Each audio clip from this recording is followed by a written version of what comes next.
انسان کے لیے نہ کوئی کھٹکا، نہ کوئی خطرہ، نہ کوئی خوف، نہ کوئی حزن۔ جو کچھ ہو رہا ہے کس کے اذن سے ہو رہا ہے؟ اللہ کے اذن سے۔ اللہ کے اذن کے بغیر پتا تک نہیں ہلتا۔ یہ کوئی اندھا بہرا مادہ نہیں ہے جس سے مجھے کوئی خوف ہو۔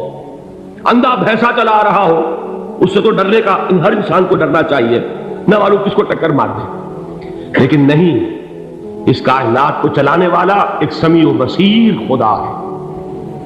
وہ جو میرا دوست ہے، میرا ولی ہے۔ اللہ ولی الذین آمنوا یخرجہم من الظلمات الی النور۔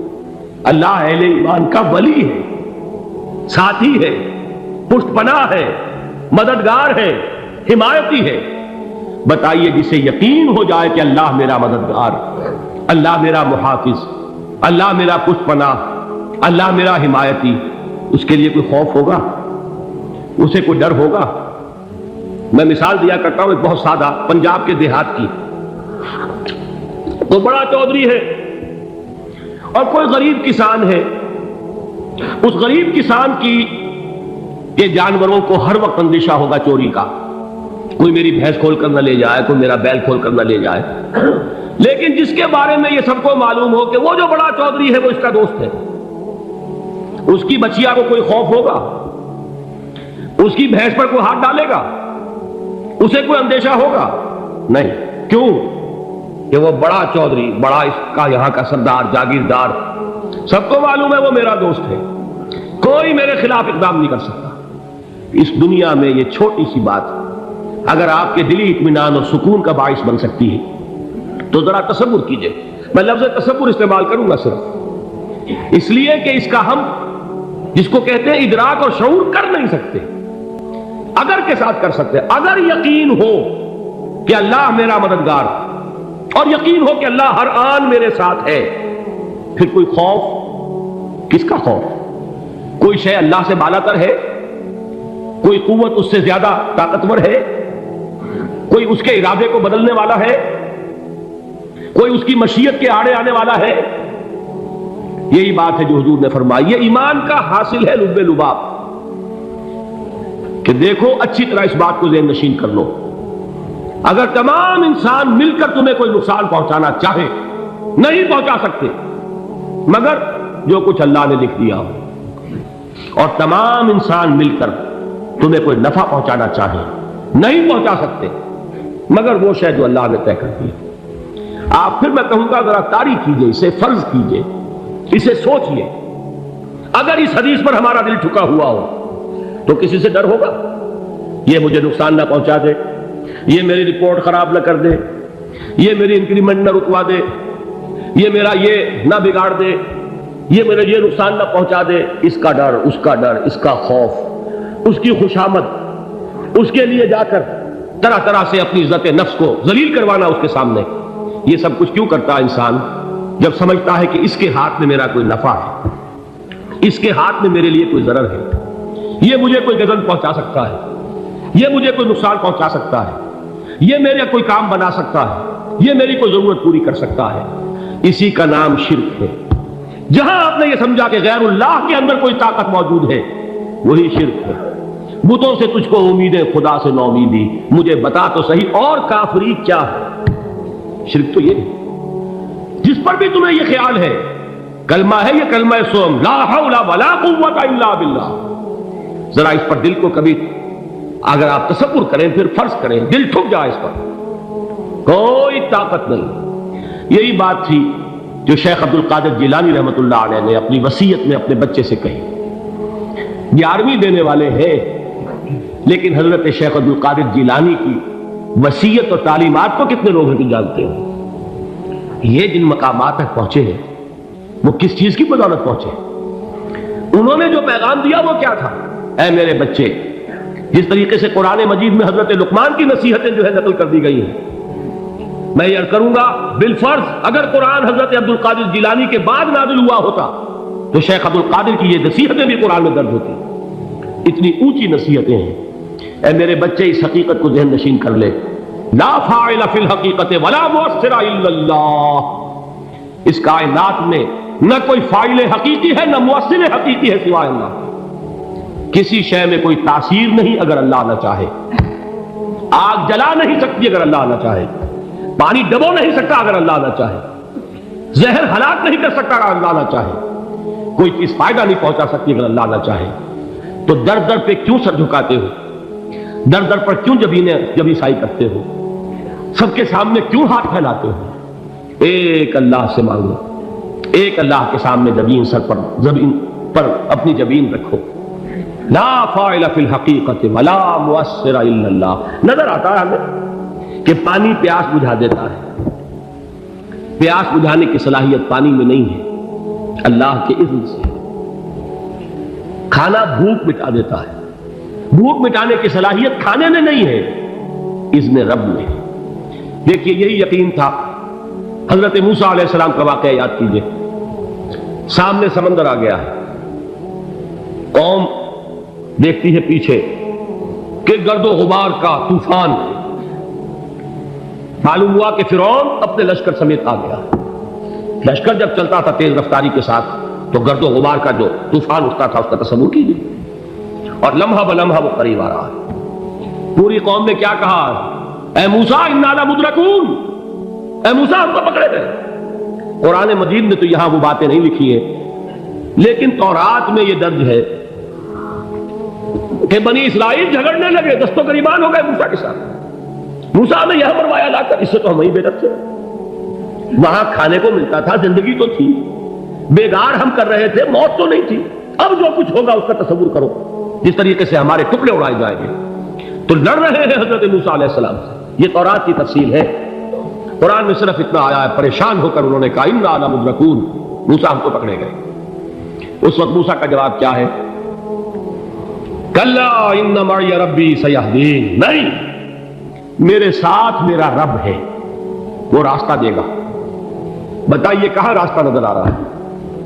یہ ہے ایمان بالغیب. راستہ نظر نہ آئے تب اللہ پر یقین ایمان ہے.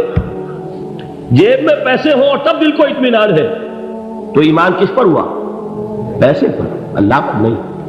جب وسائل و ذرائع نہ ہو اور پھر یقین ہو کہ اللہ مسبب الاسباب ہے، وہ اسباب کا پابند نہیں ہے، وہ اسباب کا محتاج نہیں ہے، اسباب اس کے محتاج ہے. اگر یہ یقین ہے تو اللہ پر ایمان ہے.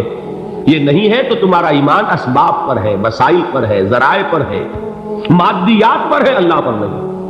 اس وقت کہاں راستہ تھا؟ کوئی راستہ تھا؟ سمندر ہے اور ادھر سے لشکر آ گیا ہے. کلا ان معی ربی سیہدین. اب دیکھیے ایمان کہہ دینا آسان ہے، ہوا معکم اینما کنتم. جہاں کہیں بھی تم ہوتے ہو اللہ تمہارے ساتھ ہوتا ہے. لیکن اس کا یقین قائم ہو جائے تو زمین و آسمان کا فرق واقع ہو جائے. یہی بات ہوئی حضور کے ساتھ. غار ہے، چھپے ہوئے ہیں محمد رسول اللہ اور آپ کے وہ یار غار ابو بکر صدیق رضی اللہ تعالی عنہ. اقبال نے حضرت ابو بکر کی شان میں چند اشعار کہیں صرف، لیکن واقعہ یہ ہے کہ بھاری بھاری نظموں پر اور قصیدوں پر بھاری، طویل ترین نظمیں اور قصیدے ہوں ان پر بھاری ہے. ہمتیں ابو بکر کی ہمت جو ہے، کشت ملت را جو اب جیسے بارش سے کھیتی اپجتی ہے، ابو بکر کی ہمت اور عزیمت اس امت کو اسی طرح سینچنے والی ہے. ثانیے اسلام و غار و بدر و قب. وہ دوسرے تھے اسلام میں، دوسرے. پہلے کون تھے؟ انا اول المومنین، حضور فرماتے سب سے پہلا ایمان لانے والا میں. دوسرے ابو بکر. ویسے ہمارے ہاں یہ چلتا ہے اختلاف، حضرت علی پہلے ہیں کہ حضرت ابو بکر پہلے ہیں، لیکن اس میں بڑی خوبصورت تطبیق قائم کی ہے علماء نے، بہت صحیح ہے. چار کے بارے میں فیصلہ ہی مت کرو کہ کون پہلے. ان کی ایک عجیب تقسیم کر دی ہے. آزاد مردوں میں، بالغ مردوں میں سب سے پہلے ابو بکر، بچوں میں سب سے پہلے علی، خواتین میں سب سے پہلے خدیجہ، اور غلاموں میں سب سے پہلے زید بن حارثہ. بڑی پیاری تقسیم ہے. یہ چاروں ہی پہلے ہیں، ہر ایک کے لیے اولیت ہے. اور واقعہ یہ ہے کہ اگر زمانی اعتبار سے تعین ہوگا تو پہلے خدیجۃ الکبریٰ آئیں گی رضی اللہ تعالیٰ عنہ. کسی اور سے بات کرنے کی نوبت بعد میں آ سکتی ہے، پہلے تو اہلیہ محترمہ سے بات ہوئی، آتے ہی پہلی وحی ہوئی ہے، ابھی تبلیغ کا حکم نہیں تھا. کس کو بتایا واقعہ؟ ابھی اپنی نبوت کی تبلیغ کا تو حکم ہی نہیں آیا. واقعہ کس کا ہے؟ وہ خدیجہ کا ہے. جب کہا ہے کہ خشیت علی نفسی، مجھے اپنی جان کا اندیشہ ہے، تو کیا جواب دیا خدیجہ نے رضی اللہ تعالی عنہا؟ وہ صدیقۃ الکبریٰ ہے. صدیقات جو ہے خواتین، ان میں چوٹی پر خدیجہ الکبریٰ ہے رضی اللہ تعالی عنہا. اور صدیق جو مرد ہیں ان میں صدیق اکبر ہے ابو بکر صدیق رضی اللہ تعالی عنہ. لیکن صدیقات میں چوٹی پر جب حضور نے فرمایا خشیت علی نفسی، کیا فرمایا، کیا عرض کیا، کیسے تسلی دی؟ نہیں نہیں، اللہ آپ کو ضائع نہیں کرے گا. آپ غریبوں کے ہمدرد ہیں، آپ مساکین کے تکالیف رفع کرنے والے ہیں، آپ بیواؤں کی سرپرستی کرتے ہیں، آپ مسافروں کی خدمت کرتے ہیں. اللہ آپ کو ضائع نہیں کرے گا، یہ یقین ہے اس خاتون کے اندر. خیر وہ ایک علیحدہ بات ہو جائے گی. میرے دل پر حضرت خدیجہ رضی اللہ تعالیٰ عنہ کی شخصیت کا بڑا گہرا نقش ہے، جو وہ کوئی اور ہی وقت اور موقع ہوا تو بیان ہوگا. بہرحال اقبال نے ایک مصرے میں جو 4 اولیتیں جمع کر دی ہیں: ہمتیں او کشت امت را چو ابر، ثانی اسلام و غار و بدر و قبر. اسلام میں حضور کے بعد پہلے کون؟ ابو بکر. غار میں حضور کے ساتھ کون؟ ابو بکر. بدر کی رات اللہ کا رسول سر بسجود، وہ جھاڑ، وہ گھاس پھوس کی جو جھوپڑی بنائی گئی تھی، اور وہاں تلوار ننگی لے کر پہرا دینے والا کون؟ ابو بکر. اور اس حجرہ عائشہ میں محمد کے بعد سب سے پہلے دفن ہونے والا کون؟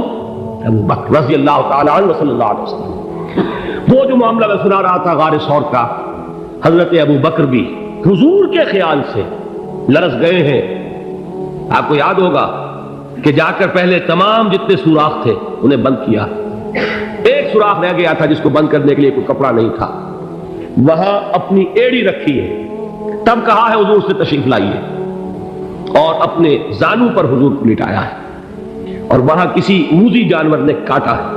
حضور کی آنکھ لگ گئی تھی اس وقت. اس بل کے اندر جو بھی بچھو ہے کیا ہے واللہ عالم، اس نے کاٹا ہے. اس کی تکلیف کی وجہ سے ابو بکر کی آنکھوں سے آنسو ٹپک گئے. حضور کے چہرے مبارک پر پڑے ہیں تو حضور جاگے ہیں، معاملہ کیا ہے؟ ایڑی نہیں ہٹائی وہاں سے، مبادا وہ جانور وہاں سے نکل کر محمد الرسول اللہ کو کوئی گردن پہنچا دے. ابو بکر کی ایڑی ہے، جس طرح چاہے کھا لے، ختم کر دے، جان نکل جائے تب کوئی آنچ آئے محمد پر تو آئے، لیکن جیتے جی نہیں. وہ ہے ابو بکر. حضور کے خیال سے اس وقت حضور نے پھر اپنا لعاب دہن لگایا ہے، اور اس سے پھر آپ کی تکلیف ختم ہوئی. جیسے خیبر میں حضرت علی کی آنکھ دکھ رہی تھی، اس کو جو شفا حاصل ہوئی ہے وہ بھی حضور کے لعاب دہن سے ہوئی.